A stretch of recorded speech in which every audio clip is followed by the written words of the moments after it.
In this lesson, we're going to cover iParts. Think of an iPart as a family of parts or a table-driven part.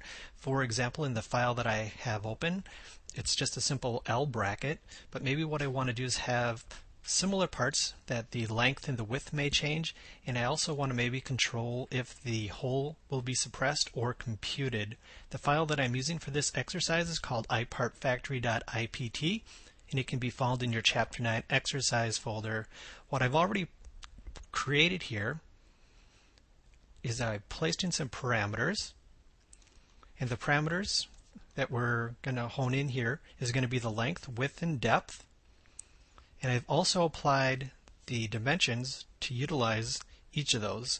So in this case, this is my length dimension, the width, and then I have both the length divided by 2 and the width divided by 2.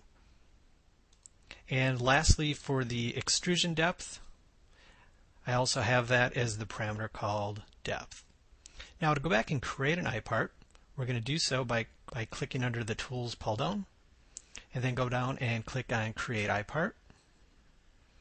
And in the iPart Author dialog box, on the left-hand side are all of the different parameters and dimensions that we can go back and use. And if I minimize that, you can see that it is showing all of the features. So in more complex parts, obviously, you'll have a lot more there to choose from. On the right-hand side, Inventor already populated the parameters. That's why I went back and placed those in there. A lot easier to go back and use a parameter name instead of just D0, D1, D2. Makes a lot more sense.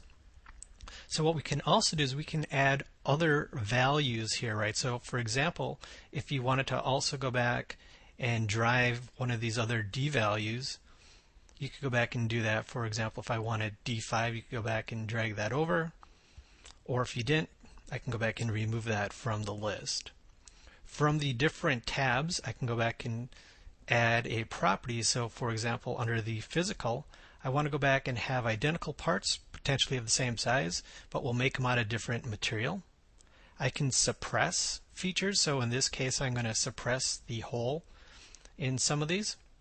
You can also go back and control the iMates if you want to work with those in the work features, or if you want to work with threads. To go back and add in another row or a child, simply right click, click under Insert Row.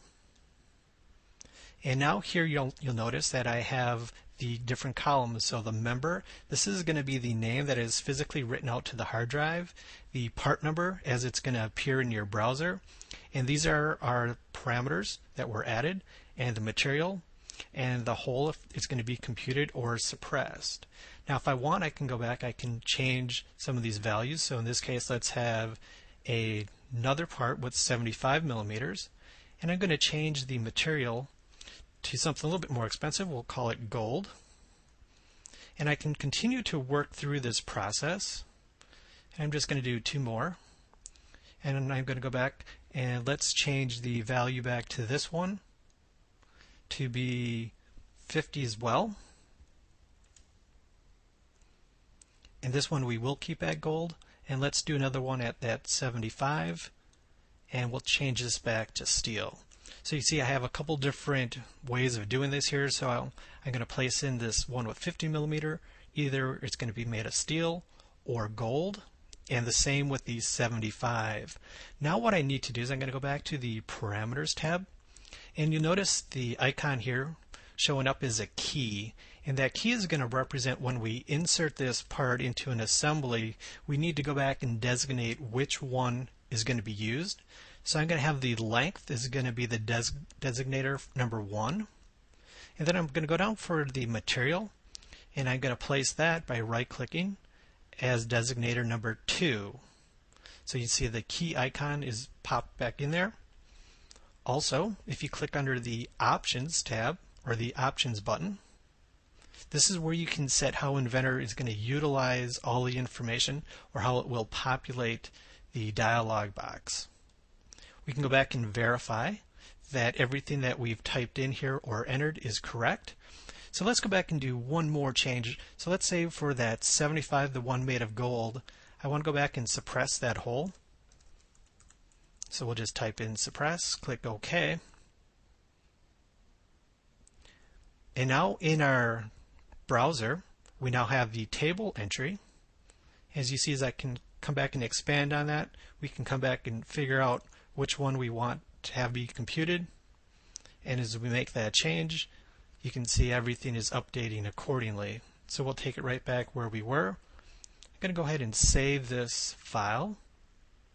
And now let's create a new assembly.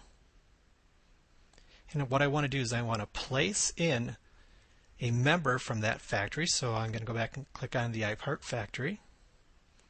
Now from the dialog box, this is where we can designate which size we want. So in this case, let's do 75. And we'll also place one at gold. And I'm just going to pick a point in the browser.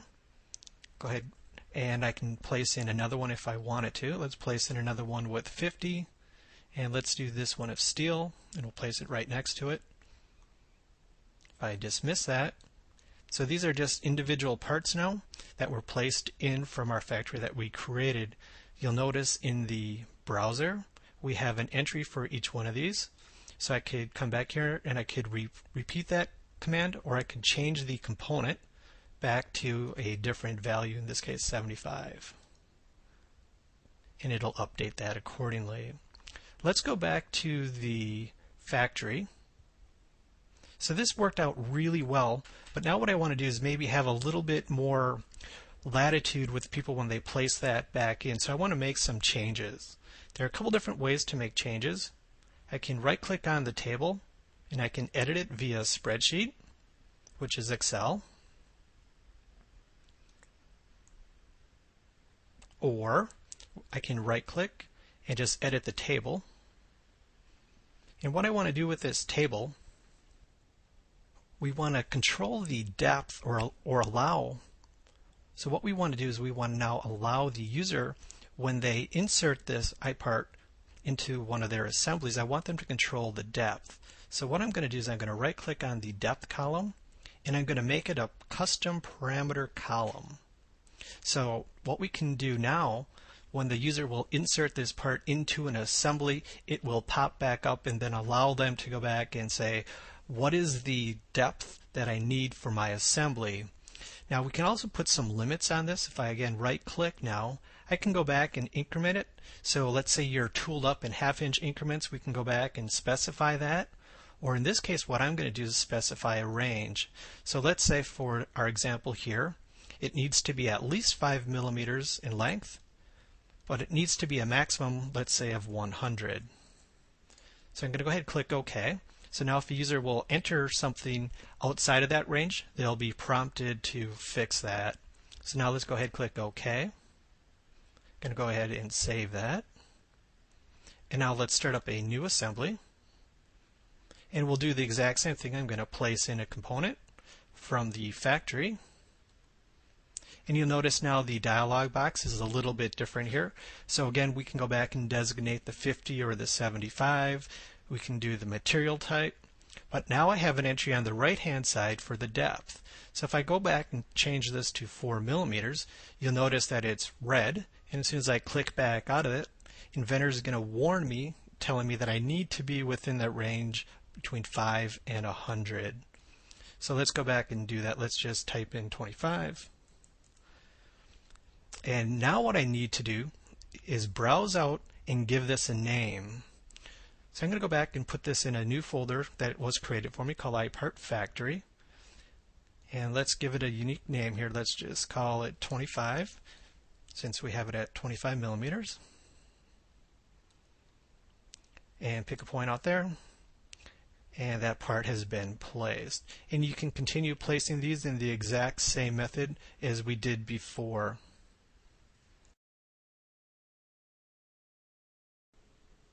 For the last portion of this exercise, what I've done is I created a new drawing file and I placed in some drawing views of the iPart that we just placed in there with that 25. Then I changed the dimensional value to actually show the parameter name. And what I'd like to do next is change the panel back to the annotation panel. And then we're going to slide on down and then we're going to select the tool called Table. And what I want to do is actually generate the table that's going to tell the people in the factory how to make these specific parts. So in this case, we'll select that view. Now I can also go back and designate which columns we want to show here. So in this case, I already have the member material length. So let's go back and do the depth, and we'll add the width. And I also want to know if they should suppress the hole or not. And we can go back and you can move these columns or these rows up and down. So in this case, we'll just move the material down, click OK. And let's click OK, and let's place in our table. And as you can see, that table is a direct reflection of everything that we typed in. So now looking at the table, you can see that the 25 is missing the millimeter, and I can correct that by double-clicking on that. And I'm just going to enter in the value. And of course that 25 millimeter, that was the value that we entered when we placed in the custom part.